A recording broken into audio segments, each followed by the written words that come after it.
In today's video, I'm going to teach you how to time out someone on Discord.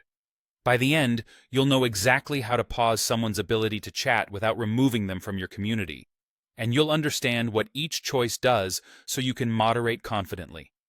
First, open Discord and head into the server where you have moderation permissions. You'll need the ability to manage timeouts, which is usually included in roles like moderator or a custom role with the right permissions. If you don't see the timeout option later, it likely means your role doesn't have access or sits below the member's highest role. Next, locate the user you want to time out. You can find them in the member list on the right side of the server or by spotting one of their recent messages in a channel. Either approach works. The goal is simply to bring up their profile menu quickly. Right-click their name or avatar to open the menu. This is your moderation hub for that user. Look for the timeout option in that menu and click it. This is different from kicking or banning. A timeout is temporary and reversible by design, and it's great for cooling down heated conversations without escalating things. You'll now choose how long the timeout should last. Discord provides preset durations like 60 seconds, 5 minutes, 10 minutes, 1 hour, 1 day, or 1 week.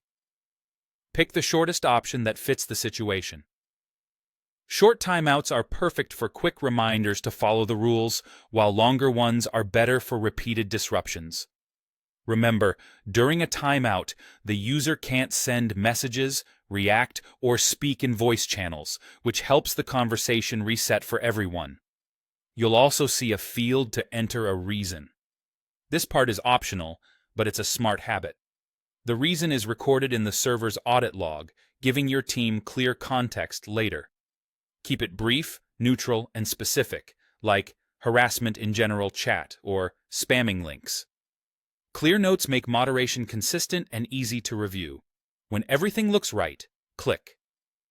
Confirm to enforce the timeout. Double-check the duration before confirming to avoid making it longer than intended.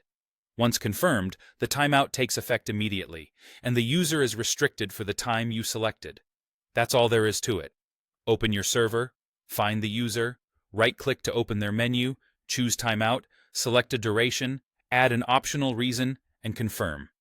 With these steps, you can keep conversations respectful and your community running smoothly, using timeouts as a calm, measured tool rather than a punishment.